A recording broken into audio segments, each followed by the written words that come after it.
Alors c'est l'histoire d'une blonde qui arrive dans une bibliothèque, elle s'approche de l'accueil et puis elle demande au gars derrière le comptoir « Excusez-moi, je voudrais une grande frite s'il vous plaît, un cheeseburger ».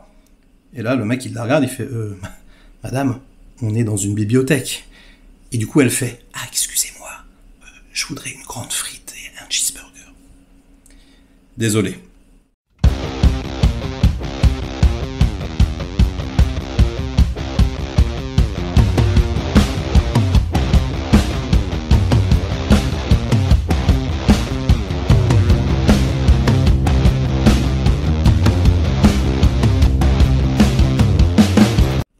Salut les cinéphages, c'est Merege, et aujourd'hui, on vient parler du faux biopic sur Marilyn Monroe disponible sur Netflix. Ça s'appelle Blonde, avec Ana de Armas dans le rôle principal. On y retrouve également Adrien Brody, qui se fait rare en ce moment, ça fait plaisir de le revoir.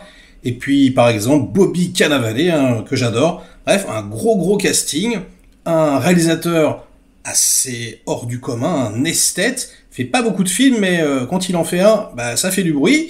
Il s'agit de Andrew Dominik, et il s'en donne à cœur joie, franchement, il expérimente à tout va. C'est vraiment, alors là, pour le coup, Netflix, on peut les critiquer sur beaucoup de choses, mais là où il y a vraiment quelque chose d'assez, on va dire, salvateur pour l'industrie cinématographique, c'est qu'ils laissent quasi carte blanche aux auteurs, il n'y a qu'à voir ce qu'ils ont fait avec David Fincher, etc. Ou dernièrement avec Romain Gavras, pour son Athéna. Je veux dire, les mecs, putain, ils s'expriment, quoi. Vraiment, c'est du cinéma, pardonnez-moi l'expression, qu'a des couilles, quoi. Vraiment, on aime ou on n'aime pas, après, peu importe, mais vaut mieux des films comme ça, chargés, avec une vraie vision, et voilà, c'est intense, quoi, au niveau des propositions artistiques, que tout un tas de trucs fades et pourris, quoi. C'est vrai que Netflix, bon, ils sont un peu sur la pente descendante. Là, franchement, s'ils commencent à produire des trucs comme ça, ils vont retrouver un petit peu de leur superbe. Alors, c'est un faux biopic, c'est adapté d'un roman, qui était déjà, lui, un faux biopic. Le roman le dit, c'est complètement fantasmé, encore une fois, objet de tous les fantasmes, même des écrivains et des écrivaines. Donc, on n'est pas du tout dans la réalité. Absolument pas. Et le film l'a bien compris, puisque formellement, c'est un kaléidoscope. Quelque part, moi je l'ai pris un peu comme ça, c'est comme si on voyait la vie de Marilyn juste avant sa mort. Vous savez, on voit sa vie comme ça défiler devant ses yeux.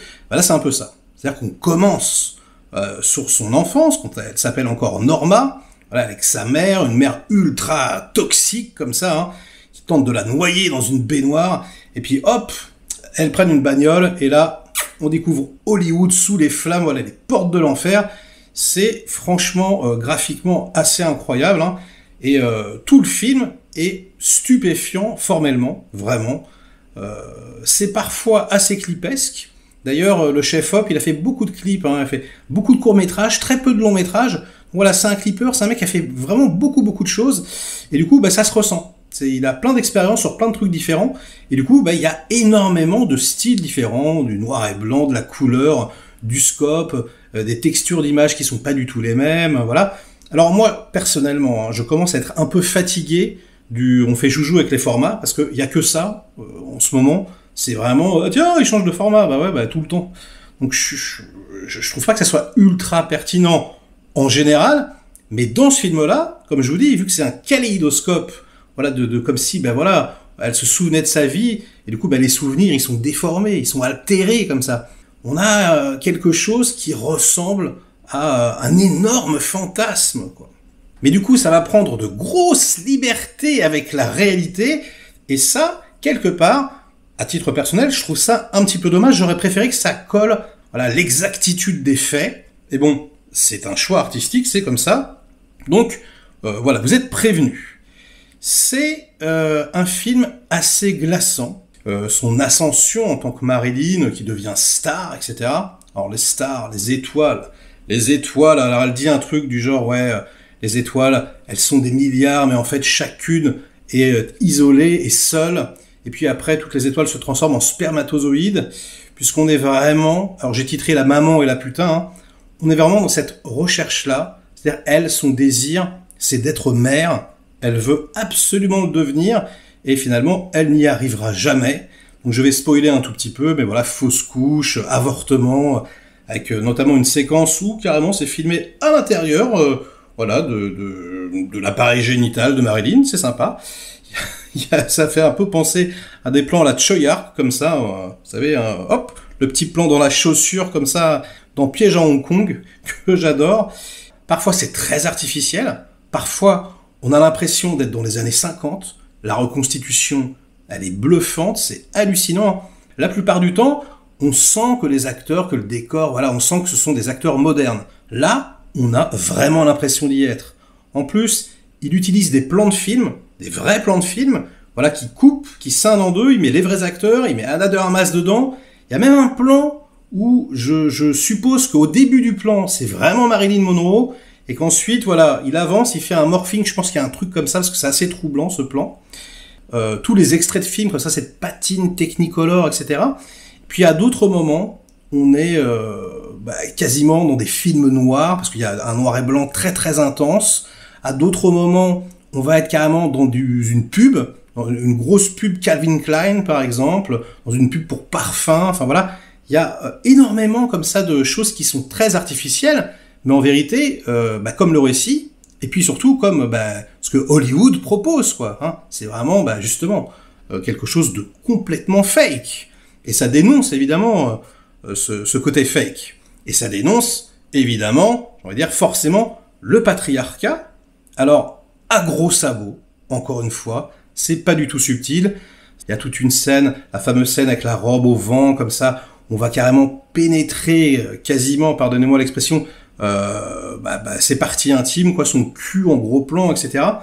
Et là, vraiment, limite, ça devient risible, ça devient un peu ridicule, avec voilà les mecs qui bavent, limite ils ont la bave aux lèvres, voilà, tous les hommes sont des gros porcs, il y a un truc comme ça qui m'a un petit peu gêné, mais je dois avouer que comparé à certains autres films, pour ne pas les nommer, hein, comme Promising Young Woman, que j'avais détesté, où il n'y avait aucune nuance, là, il y a quand même de la nuance. C'est-à-dire que il a quand même mis 2-3 nanas, quand même, parmi les mecs, où va y avoir la mer qui est traitée, hein, la mer qui est ultra toxique, comme je vous l'ai dit, donc il y a quand même, voilà, le fait, les hommes sont des porcs, mais les femmes, bon, elles peuvent être toxiques aussi, donc ça rééquilibre un petit peu la balance.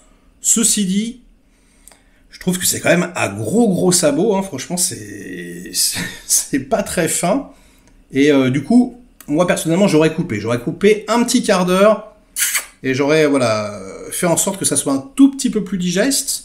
C'est en tout cas franc du collier, quoi. Le mec, il y va, et du coup, on peut pas lui enlever ça.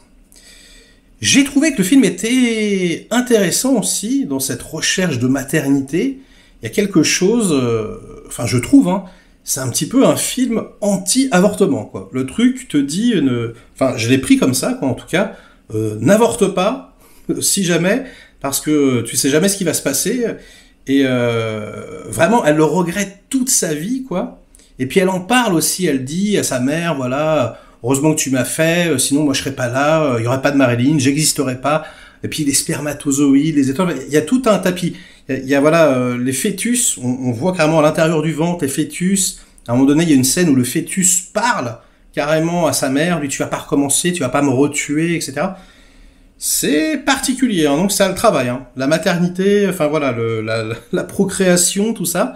J'ai trouvé ça assez intense, politiquement intéressant, et c'est pas souvent dans un film qu'on voit ce thème-là abordé aussi frontalement. Donc ouais, c'est assez fascinant à ce niveau-là également.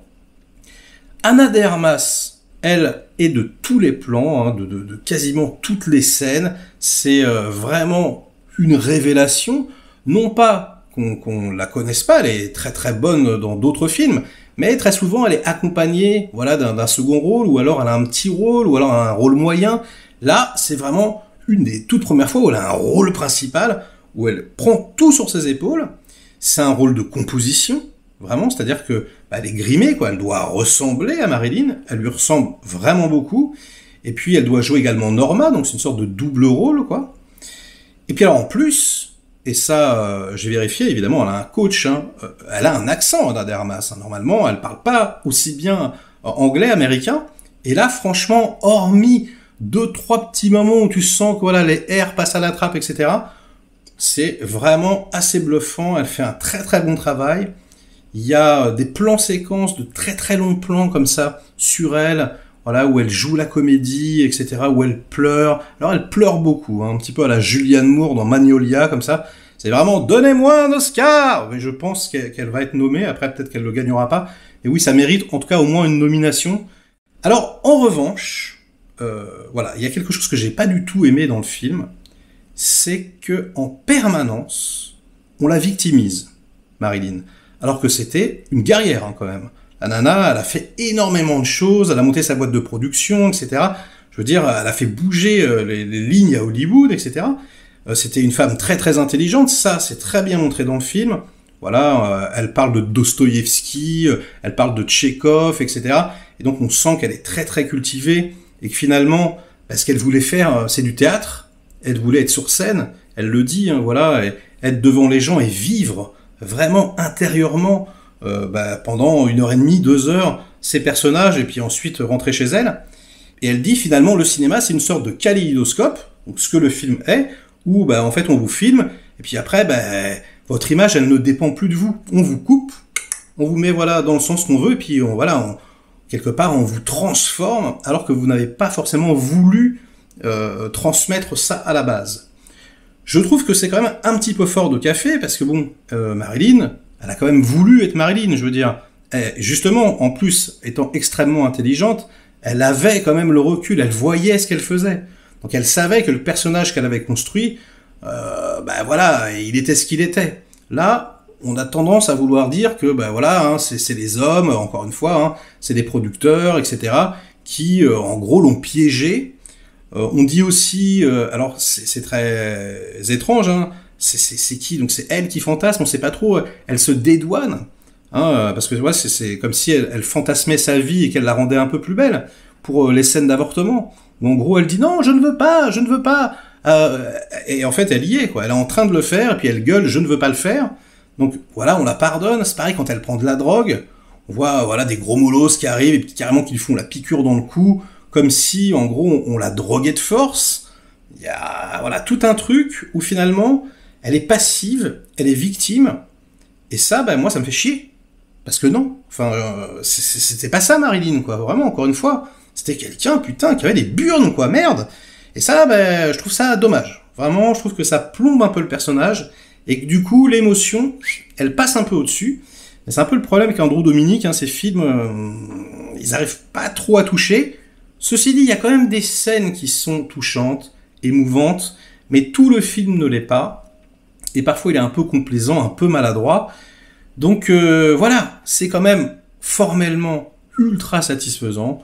Performance d'acteur incroyable. Un faux biopic, donc avec un vrai point de vue, une véritable envie de cinéma. Ça fait plaisir, mais il y a quand même plein de défauts.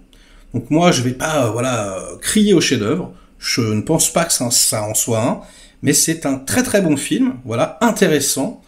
Donc qui en déstabilisera plus d'un. Je pense que ça va pas plaire à tout le monde. Il y a la musique, j'en ai pas parlé, qui est très très étrange, très très lynchienne. D'ailleurs, j'entends beaucoup de gens qui disent ça, qui disent oui, le film ressemble à David Lynch. Je pense que c'est beaucoup à cause de la musique, parce que on va pas se mentir, comparé à du Lynch, c'est à coup de marteau le film, encore une fois. Hein. C'est pas du tout subtil. Lynch, tu vas devoir voir le film 3 fois, 4 fois pour tout comprendre, et encore. Tu vas aller chercher sur internet les trucs, etc. Justement, il laisse les clés, mais il les laisse dans des coins où voilà, il faut réfléchir. Là, t'as pas besoin de réfléchir, t'as tout compris instantanément. Donc c'est un peu le Lynch du pauvre, on va dire au niveau du scénario, quoi. Mais oui, il y a une petite ambiance lynchienne quand même. Donc voilà, hein, je vais pas m'attarder plus longtemps. J'espère que cette critique vous a intéressé, cet avis à chaud. Likez la vidéo si c'est le cas, délikez-la sinon. Inondez-moi de commentaires comme d'habitude pour faire marcher le petit robot YouTube. Et nous on se retrouve très vite pour de prochaines aventures. Ciao!